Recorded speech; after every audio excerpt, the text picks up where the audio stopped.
Today we're going to be learning Yevamot Daf Ayin Tet. Today's daf is sponsored by Caroline and Victor Ofstein in honor of their son Shalom's wedding to Yocheved Davidowitz today. May their home be filled with Torah, learning, and mitzvot, and bracha and simcha always. Today's daf is sponsored by Ruth Leah Can, Jessica Shklar, and Emily Michelson in loving memory of their mother, Kadima Michelson, Kadima Bat Harav Avram Tzvi Ben Sion Bechaya, on her 4th yahrzeit. And today's daf is dedicated to the memory of all those young children murdered in the shooting yesterday in an elementary school in Texas. Thoughts and prayers are with those who were injured and traumatized.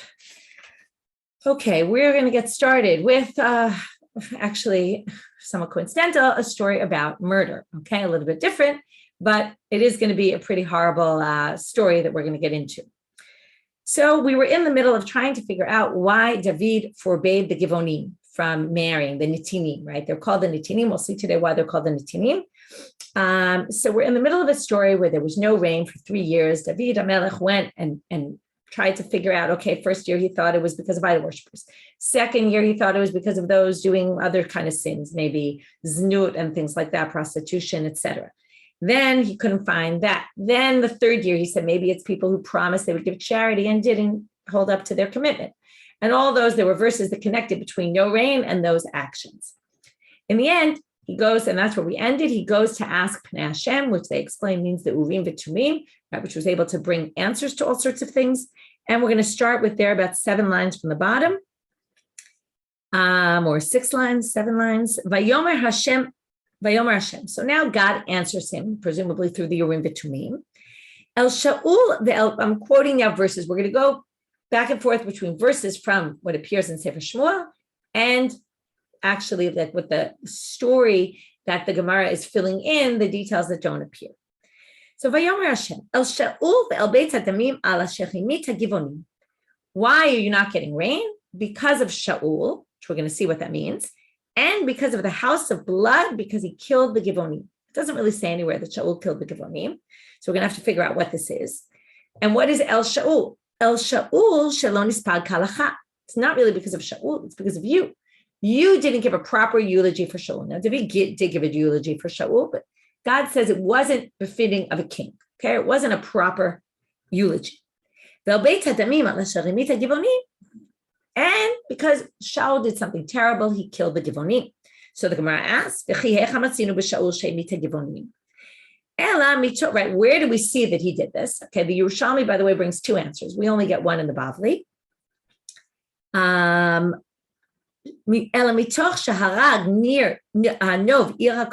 the whole story with Doeg Adumi. We were talking about Doeg. Remember, we said he tattletailed on the city that they gave food to David when he was running away from Shaul.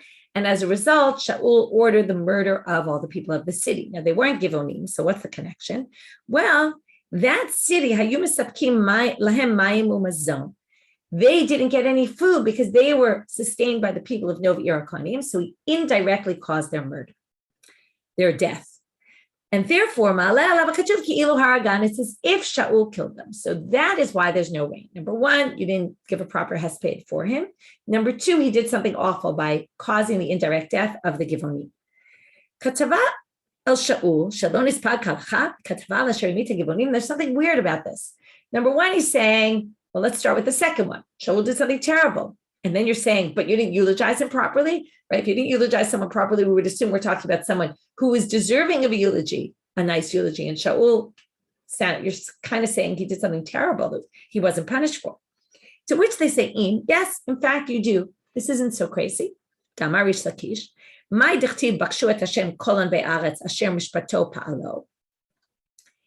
mishpato pa'alo? They darsh in this pasuk, asher mishpato sham pa'alo.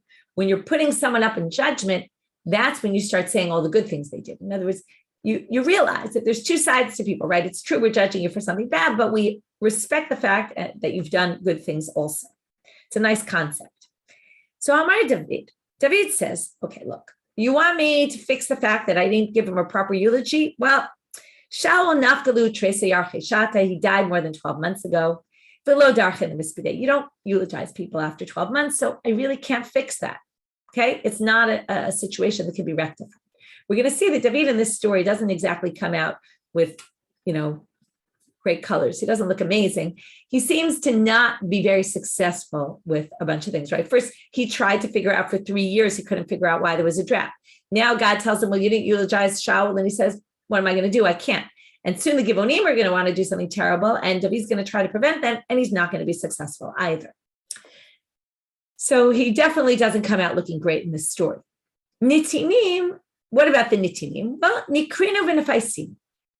Let's call them and let's appease them. And then once we appease them, right, what's the issue? We have an undealt with situation. We'll deal with the situation. We'll beg for forgiveness. They'll forgive us. We'll give them something.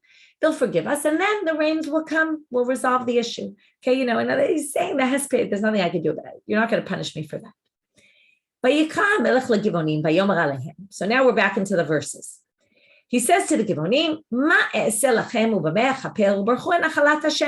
what can I do for you? Well, how can I atone for this? And then to then cause you to bless the land so that the rains will come. Right? It sounds like it's clear he's got some ulterior motives here, right? It's not like he's going out of, right? Remember this concept of ulterior motives, because we talked about the Givonim. What did we say? They converted to Judaism. Remember, they came in the time of Yoshua, and they faked out that they were not locals so that they would make peace with them. They made a brit, and right, they kind of somewhat converted to Judaism, but really because they just didn't want to get killed, or they just thought it would be better for them. So they came to Judaism with ulterior motives. So now the pasuk continues. Vayom alo hagivonim, ein lanu kesef v'zahav Shaul v'im beito, ve'ein lanu ish. You have to read the rest of the pasuk. Ein lanu ish la'amit b'Yisrael. Okay. Number one, money and gold, silver and gold. That's not going to help us. We're not interested in your money. Number two, we're not interested in murdering any Jews on account of this. What do we want? Okay, so now they say, right, so he says, okay, it sounds like they don't want anything, so it's a little confusing. So he says, I'm just reading the pasuk, it doesn't quote it here, but the continuation of that pasuk, we're in Shmuel Bet, chapter 21, verse 4. So what can I do for you? So here comes the real harsh thing. Yutan lanu shiv'a anashim mibanav v'ho ka'anum la'Hashem. We don't want to kill people in Israel. We want 7 of Shaul's descendants, and we're going to murder them. Okay? LaHashem, okay, to God. V'gomer. So David is horrified. He doesn't want to give over 7 people to murder them. So what does he say? Right? He thought probably he could pay them off somehow. Mifayis v'lo paisinu. He tries to appease them, but it's to no avail. Amal, so his reaction to this is, and this is why we brought this whole story, although we will get to finish the end of the story, despite the fact that we've already gotten what we want. Our nation has 3 basic simanim, okay? You can be part of our nation if you have these 3 things. Harachmanim, habayshanim, v'gomlei chasadim.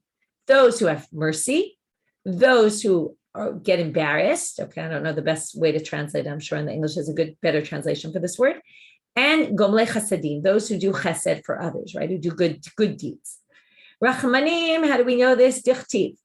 V'natan l'cha rachamim b'richamecha b'hir b'cha. Okay, we're quoting psukim from around the Torah. So, Rachmanim, because it says, okay, let me just look at the verse, the whole verse. V'lo yidbak b'cha meruma min acherem l'man yashuv Hashem b'charon apo. V'natan l'cha rachamim, this is Dvarim chapter 13. He will give you rachamim v'richamecha b'hir b'cha kasher nishba lavotecha. Okay, God will bring upon you mercy, right? And right, you will have mercy as well. Okay, next.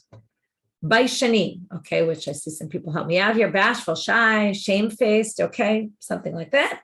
Dichti, ba'avor tiyeh yirato al pnechem, so that the year of God is on your face. Now, if the year of God is on your face, the fear of God, that means that you're going to end up, and that's what those translations don't exactly do it. It's not that you're bashful, it's that, right, you have someone above you, there's God. So you're willing to accept shame.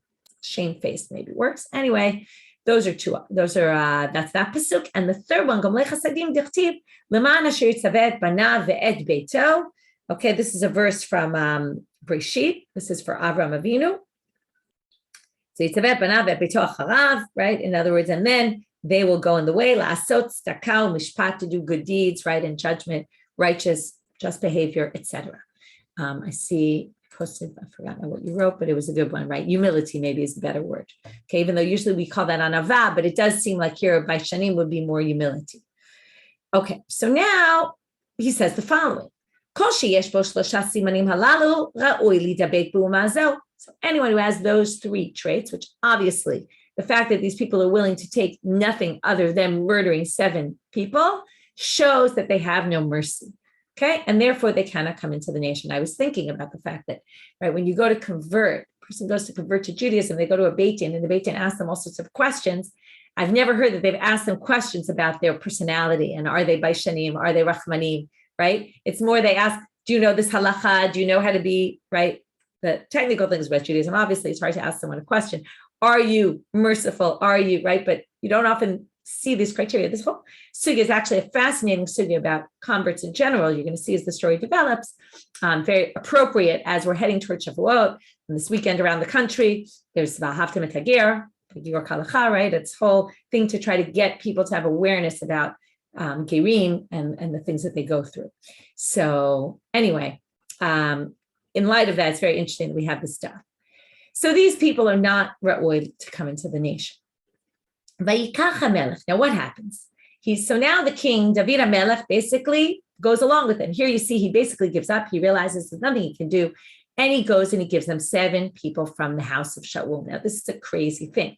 David's going to handpick which 7 people are going to die. So he takes 2 that were from a concubine of Shaul, Ritzpa bat Aya. We're going to see her later in the story. Et Armoni v'et Mephibosheth v'et 5 bnei Michal bat Shaul asher yolda la'Adriel ben Barzilai ha'Mecholati. Okay, and the 5 sons of Michal bat Shaul, they were born to Adriel ben Barzilai the Mecholati. So why specifically these? Amar Rav Huna, right? Because how on earth could David start to choose who's going to live and who's going to die? So Amar Rav Huna ha'virum lifnei Aaron, kol she'Aaron kolto lemita, kol she'en Aaron kolto l'chayim. I don't exactly know how this worked, but he put them past the Aaron Kodesh. Anyone who the Aaron kind of held back or something, it's not exactly clear, but it's like the Urim Bitumim. There was some sort of sign, those went to death. So we left God the one to determine this, because obviously, right, again, it doesn't say so in the verse, but that's what they assume, because otherwise it doesn't make any sense. But Mativ Rav Chana bar Katina, what do you mean? He didn't decide at all. It says he had mercy on him. So that sounds like he went by the Aaron Kolto. He was supposed to die, and David had mercy on him, and he didn't allow him to be one of the dead. And instead they picked someone else. So that's a little bit strange. How could he have done that? They say, shelo hevicho. No, he didn't he let the Aaron decide. And this rachmanut on the son of Yonatan, because he was so close with Yonatan, was he just made sure that he wasn't one of those who passed in front of the Aaron. That's how he saved him. Now they ask, what are you talking about? What, David was allowed to say, oh, listen, I'm not letting you go in front of the Aaron? That seems crazy. It's unfair, right? How could he be so unfair and not let him go and cause someone else to die instead? He really did get chosen. But after he was chosen, he begged for rachamim, and God let him free. That doesn't resolve any issue. That's pretty much showing favor. So, okay, it wasn't that he didn't pass him in front. It wasn't that he passed him in front, he got chosen, and then David got him out of it. No, it was that he prayed before he passed in front of the Aaron, hoping that his prayer would help save him. And in fact, it did. And he didn't get pulled by the Aaron because David had prayed. Now, it's also still V'supanim, but at least it's not a noticeable one, right? Because he went just like everybody else. It was just that David's prayer seemed to have helped him. The ha'aktiv. Now, wait, there's a whole problem with this entire section.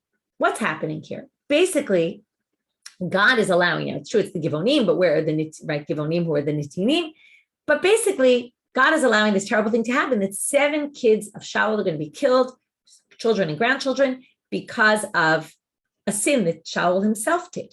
So, don't we know that sons don't die for the sins of their fathers? The Gomel.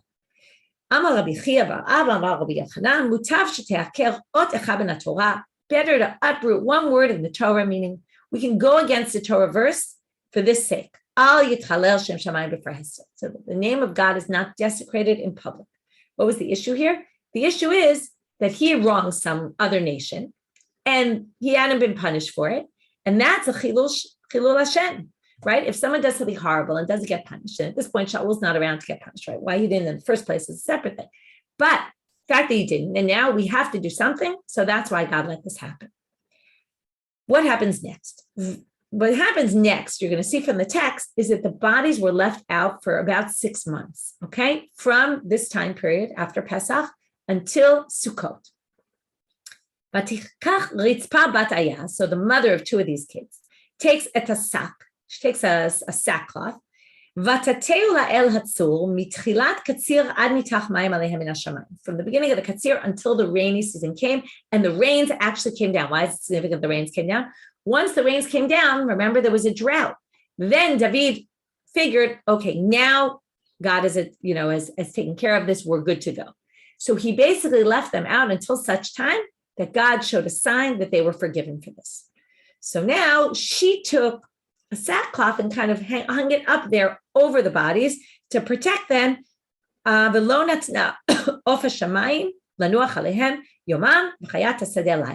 It was to protect the birds from getting there during the day and the animals from getting to the bodies at night.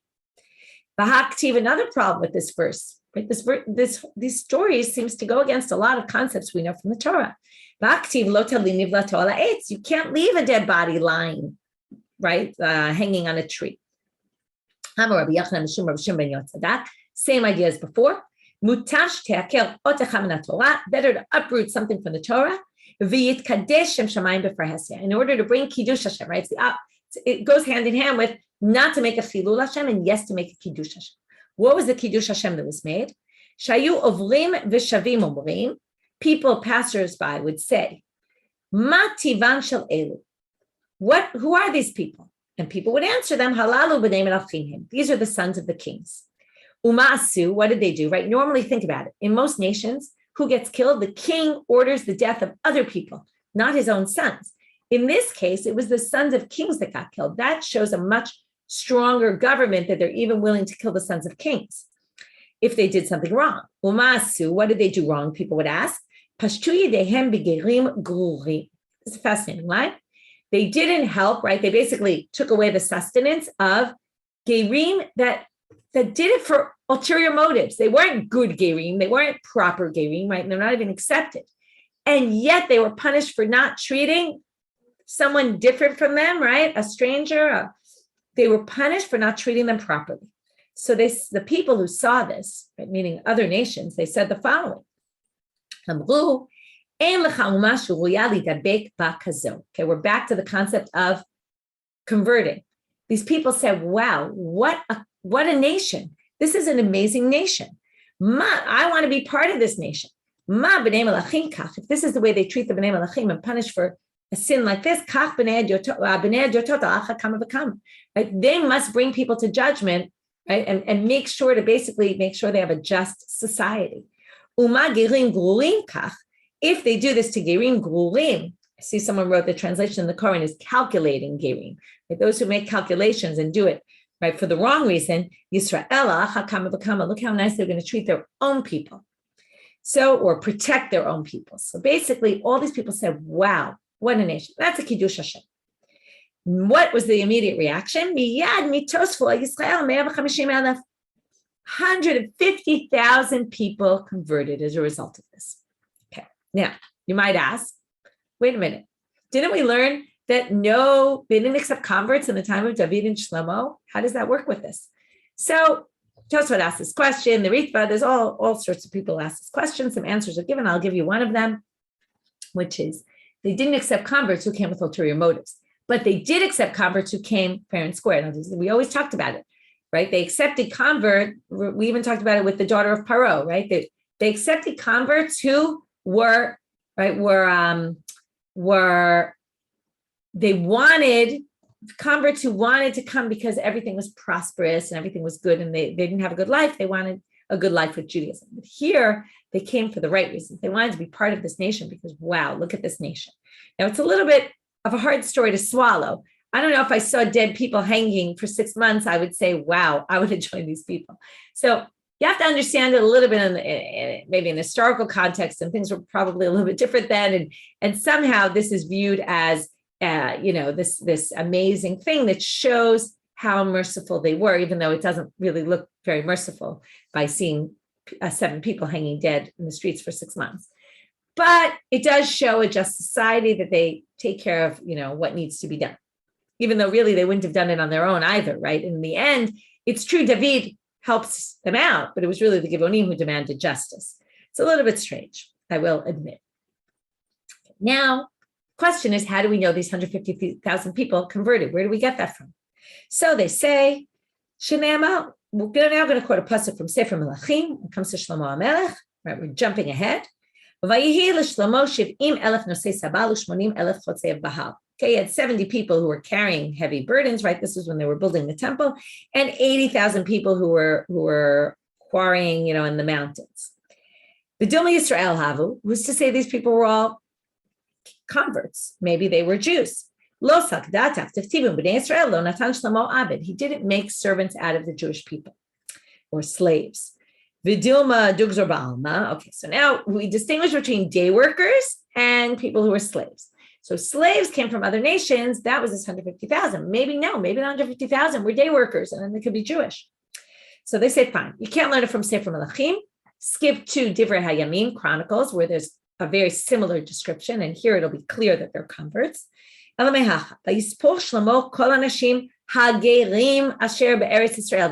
all the people that had converted that were in Eretz Israel, in Israel. And then it says, and they found 150,000 Vigomer. It says there were 150,000 of them. And then it says, so there you have, there's this connection between the Gerim, the number 150,000, and these 150,000 people that ended up working for him. So that's clear now that they were the people and that they were converts. Okay, so we end, it's very interesting. You have this story, talks about these converts that are not good converts, the Netinim, who in the end basically caused the death of 7, these people, and are considered so not Rahmanim that we don't want to accept them.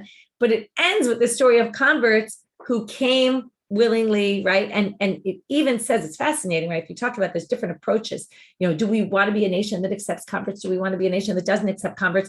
This clearly sides on we want to be a nation that accepts converts, because they basically said the reason we allowed them to leave these bodies hanging out for 6 months, which goes against the Torah, was basically to show people, make this huge kiddush Hashem, which led to the conversion of 150,000 people.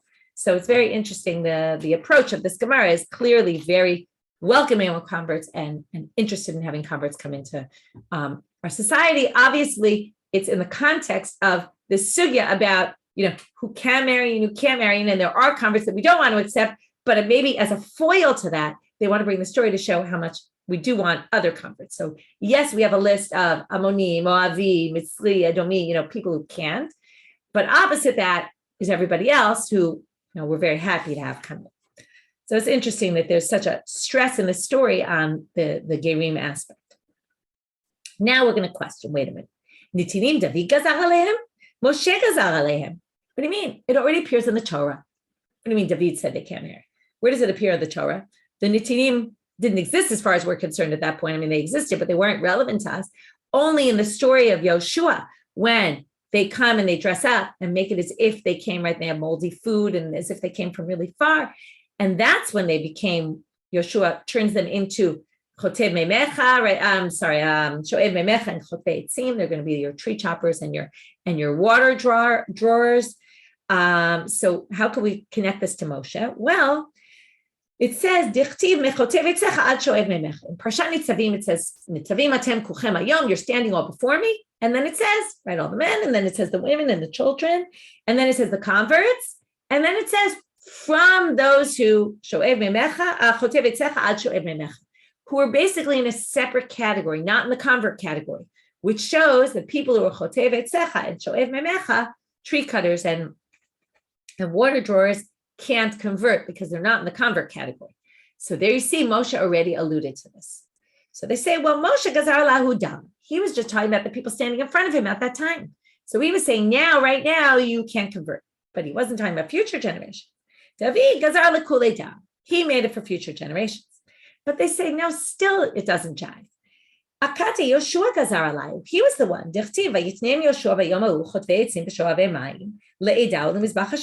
He was the one who turned them into chotvei etzim shavei mayim. He, and basically, obviously, right, we're going to now connect that term to Moshe, which means they can't be converts. Now, obviously, they weren't talking about just the generation of Moshe, because we're now later. So must be Yoshua said already, they can't. By calling them chotvei etzechan shoev ememecha, he's basically saying you can't marry in. So they say, well, Yoshua Gazar b'zman shebeit mikdash kayam. Notice he says they're going to be our slaves, basically, for drawing water and chopping trees, la'edah for the people, and the mizbach Hashem for the mizbach, meaning in the temple. So he only did it when there's a temple or a mishkan, right, a tabernacle, which existed in the time of Yoshua, right? Beit HaMikdash didn't exist yet. But David Gazal was Beit HaMikdash kayam. David said this is going to be forever. So that's in the end what they say. That's the difference. So now they say, Rebbe, Netinim. In the time of Rebbe, they wanted to permit them. Now it's unclear, did they want to permit them to marry? Or did they just want to permit them not to be enslaved to us anymore? Okay, they said, die, it's enough. Okay, they've been enslaved to us for this many years. We don't need them to be enslaved to us. So, Amar Lahem, Rebbe, Chakenu Natir, Chelik Mizbeach Miyatir. So he wanted to do it, but he looked into it and he said, listen, they were committed to us, La'ida, for us, and the Mizbach Hashem. The part that relates to us, we can easily get rid of. Okay, Rashi says on what basis? Something called Hefker Beitin Hefker. We're going to see it in a little while, in a few dapim. Means the Beitin has the power to uproot Torah, like uproot things. They can take money that belongs to you and give it to someone else. So they can take slaves and say, listen, yes, they were committed to us by a different court, but we can uproot that because the rabbis have the power to move property around however they want. But we can't, they're committed to work in the Mizbech Hashem. We can't undo that. Now, in fact, in the time of Rebbe, there was no temple, there was no Mizbech, but his point is there's still theoretically maybe going down in the future, there'll be Meshuabadim to us, they'll be subjugated to us to do that for when the temple is rebuilt, and therefore we can't undo this promise, because that is God's department. He has the exact opposite approach. The fact that they're committed to us, that's going to be forever. Why? We'll see in a minute. The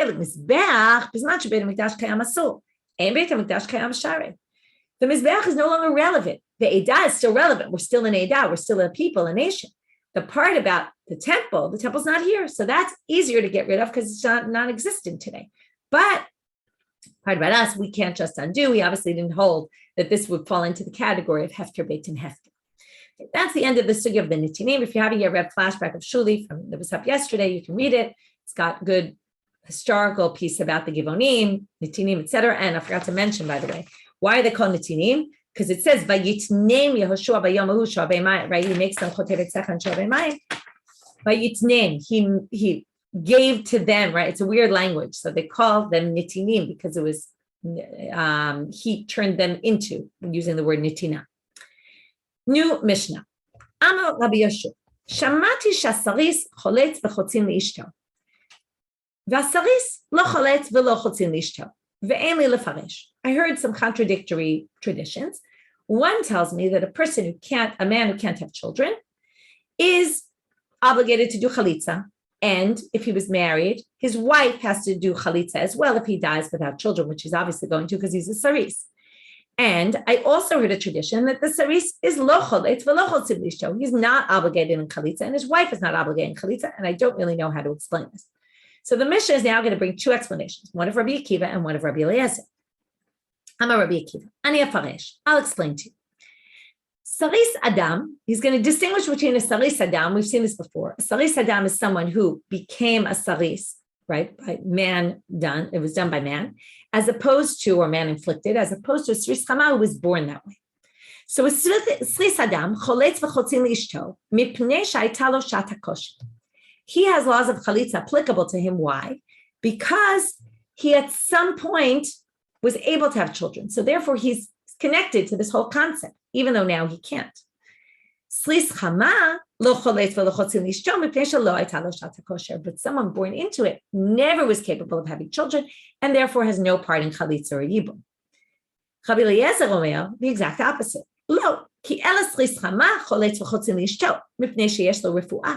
He could be healed. as opposed to saris adam locholetz v'lochotzin lishtam mipnei she'en lo refuah. Now, why is it obvious that saris adam can't be healed and saris chama can be healed? Because the saris adam is someone who probably they cut off part of his limb, okay? They cut it off, and that's the issue here. Whereas someone who is born with it just means he has something that's preventing him from being able to have children. But that could theoretically be healed, right? They believed it was maybe some disease that will go away, or right nowadays, there's all sorts of ways to be able to intervene and maybe fix that problem. But if you're actually missing a part there, well, then it's not going to be able to work. So that's a saris adam, like castration, right? Once you're castrated, you can't go back. So each one looks from a different perspective, and therefore thinks one is kind of less likely than the other to be part of this chalitza or yibum. He'id Rabbi Yeshua ben Betera al ben Megusat. Okay, he testified about this person. Shaya b'Yerushalayim saris adam v'yibmu et ishto. He was a saris adam in Yerushalayim, and they did yibum to his wife. So here you see, now notice, by the way, we're going to get back to this. In the Mishnah so far, they only talked about chalitza. No one mentioned yibum. Here they say, remember, Rabbi Akiva said, saris adam is part of the laws of chalitza because at some point he could have. So now they're going to say, here was the saris adam, and they did yibum for his wife. L'kayem divrei Rabbi Akiva. Okay, so not only chalitza, it sounds like you can even do yibum. Hasaris lo choletz v'lo miyabem. So now the Mishnah goes back to discussing, we're still in the Mishnah, the Mishnah goes back to discussing the first case, or one of the versions, right? We had saris choletz chotzin, saris lo choletz v'lo chotzin. Either which way you explain it, each of them has a case where the saris can't do chalitza, neither can his wife. So now, they say, that's saris lo choletz v'lo miyabem. We're talking about that one. Why they repeat this, we're going to talk about it tomorrow, not in today's daf. It's a little bit weird because we already said it. Right, one could just simply say, right, because they're going to say v'chein aylonit lo choletz v'lo mikabemet. So they're comparing it. They're saying just like he can't because he can't bear children. Also, a woman who never had simanei baglut, right, never had signs of maturation, any sort of physical maturation in her body, she also doesn't do chalitza. And if she was married to someone, they wouldn't do, right, she wouldn't do chalitza or, what would it be? Right, or yibum, sorry. She just doesn't do chalitza or yibum. Okay, now, if you have a saris who can't do yibum, he's not obligated, and he does it anyway, he doesn't disqualify. Normally, a chalitza can't marry a kohen. But since he's not supposed to do chalitza, if he does it anyway, it's a meaningless act, and therefore she's not considered a chalitza, and therefore she can marry a kohen. But be'ala psala. But if he had a physical relationship with her, then he would disqualify her. Why? Because she's the wife of his brother, which only when there's an obligation of yibum are they allowed to have a relationship. But in this case, there's no yibum. So if he ends up in a relationship with her anyway, then he's going to disqualify her for kahuna because there was a bi'latznu, right? It was a improper relationship. Likewise, v'chein aylonit shechatzu la'achim. She was married to someone and the brothers did chalitza to her. Lo psalua. They don't disqualify her because, again, she's not obligated, so it's a meaningless act. Ba'aluha, but if they had a relationship with her, psalua, mipnei shebilata bi'latznu. So again, if they had an act of intercourse, then that's going to disqualify her because that is an act that's a forbidden act because, again, she's the wife of their brother, which is only permitted in a yibum situation. Now we're going to go back, and I saw someone ask this question, and we're going to try to figure this out. Now, normally, patzua daka is not allowed to marry. So obviously this guy did marry. It's chayve lavim, right? It's a lo tase. Normally we say chayve lavim kiddushin tofsi. The marriage is valid, even though you're not supposed to do it. So that's why we would have chalitza, because in the end, the marriage is valid. The problem is that according to Rabbi Akiva, remember he said chayve lavim ein kiddushin tofsim? He holds chayve lavim are treated like chayve kritut. Okay, normally, right, if a father marries his daughter, it's not a marriage because that's chayve karet.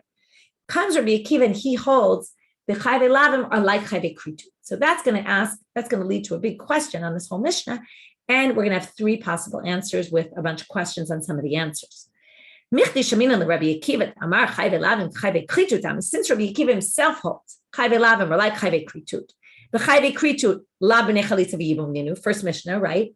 Anyone who's supposed to do yibum with someone who he's karet to is exempt from yibum, or if they were married, right, in a way that was not a valid marriage, then there's no chiyuv and yibum. And if the yabam is forbidden to her, chayve karet, there's no yibum, right? Everyone's exempt.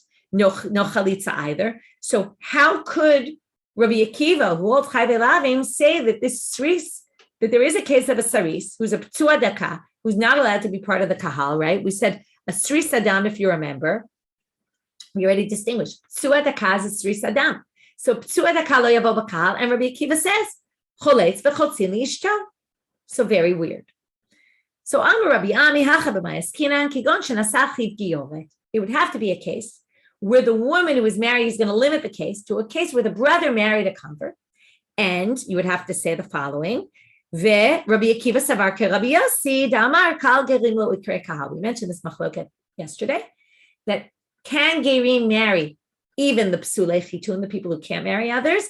And some people say yes, some people say no. So Rabbi Akiva would have to hold like Rabbi Yossi, who says they can marry anybody, even if ptsua daka, right? A gioret can marry both people who are right, a Yisrael or a Levi, and can marry a ptsua daka. So it must be the chalitza is in a case where she was a gioret. Either he married a gioret or his brother was married to a gioret and now falls to yibum to him. And since that's a permitted marriage, that's what we're talking about. That's answer number one. To which the Gemara says, wait, if it's a permitted marriage, and he only said choletz, he didn't say yibum. So in Achinami, they say, oh, he really could do yibum with her, no problem. And I did Amar Rabbi Yeshua choletz. Amar inami choletz. He only used the language of chalitza because he was trying to explain the statement of Rabbi Yoshua that I heard, saris is choletz and chotzin lo. So that's why he said it. But really, it includes yibum as well. And how do we know? Because you already know, because I mentioned it when we read the Mishnah. Daikanami dikatane. Also, you can prove it from the Mishnah because later in the Mishnah it says, "Hey, Rabbi Yeshua ben Betera al ben megusat shaya b'Yerushalayim slis adam yibum v'tisho came to Rabbi Akiva." So here you say they did yibum to prove Rabbi Akiva. So right to show Rabbi Akiva was right. So here you see Rabbi Akiva even permits yibum, even though the language was using really just language of chalitza, and that's all assuming she was a gioret. That's answer number one. But we still have a question on this. Mativ Rabba. Patzua daka, right? He brings a source, a tannatic source. Patzua daka ukutshuvchas, lisadam vazaken. Okay, so all these people we've been talking about who can't have children. O choltzim o miyabni. Okay, so far this doesn't contradict. But what's in the end, Rabbi Ami thinks it's only a case of a gioret. Here we're going to see by the end of this breita that they're clearly talking about everybody. Okay, and not just a gioret, and that's why we're going to have some issue. So now they're going to give what's the case where either they can do chalitza or they can do yibum, they can choose.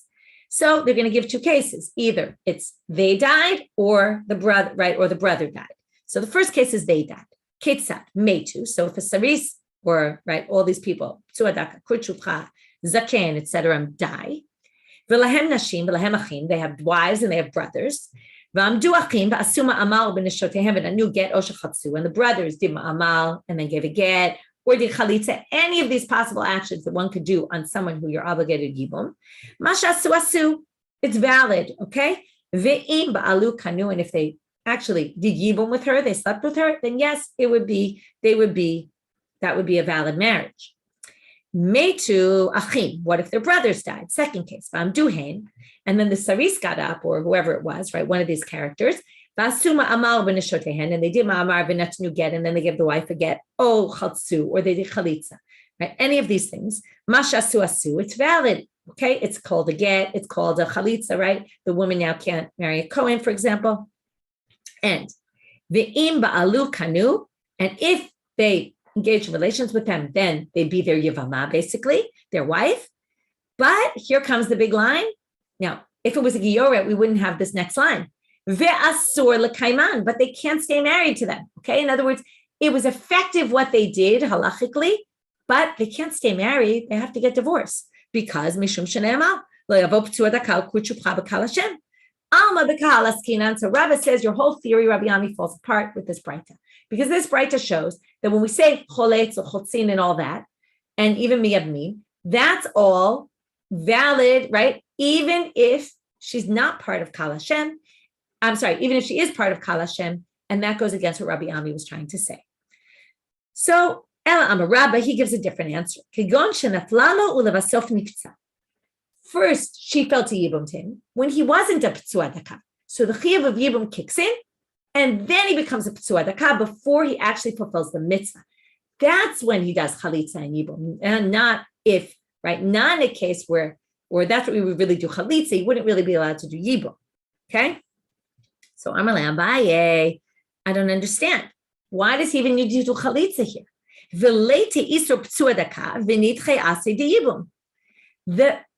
Yes, it's true that he was obligated in yibum when the brother died because he wasn't a patzua daka.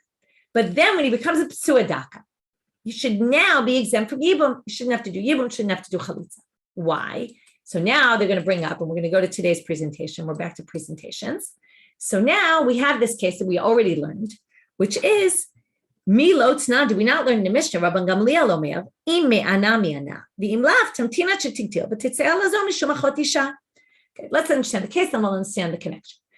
Reuven and Shimon, two brothers, were married to two sisters, but Leah was already older in proper marriage to Reuven, and Shimon was married to Rachel, her younger sister, but betrothed by the mother or the brother, and it wasn't yet a valid Torah marriage. It's only derived. Reuven dies, and Leah falls to yibum to Shimon. The problem is Shimon's married to her sister, but the bigger problem is that Shimon's only married to her sister on a rabbinic level. So on a Torah level, Leah has to do yibum with Shimon. But on a rabbinic level, she can't because he's married to her sister, and two sisters can't marry the same man. So there were different options about what to do. But this is a case where Rachel, the younger sister, could do miyun. So Rabban Gamliel, if you remember, some people said we force her to do miyun so that Leah can actually fulfill yibum with Shimon. But Rabban Gamliel says, im mi'ana mi'ana. If she did miyun, perfect. We have a resolution. Then Shimon's no longer married to Rachel. Shimon can marry Leah. That's fine, because he was never actually married to Rachel. But because it was only derived. But im lav, let's say she doesn't want to do miyun. Rachel wants to stay married to Shimon. So tamtin ad shetagdil, we wait until Rachel gets older. Okay, so now she's older, and now she's married by Torah law because she's gotten older. When they do, right, they have relations after they've already been, right, she's older, then basically the marriage becomes valid, right, by Torah law. And then Leah now becomes exempt because it's her, right? Shimon can't marry her because she is the sister of his wife. So now what does this show you? At the moment of yibum, okay, we're going to read it inside. Right, at the moment of yibum, when she fell to yibum, she was permitted by Torah law. Then what happened?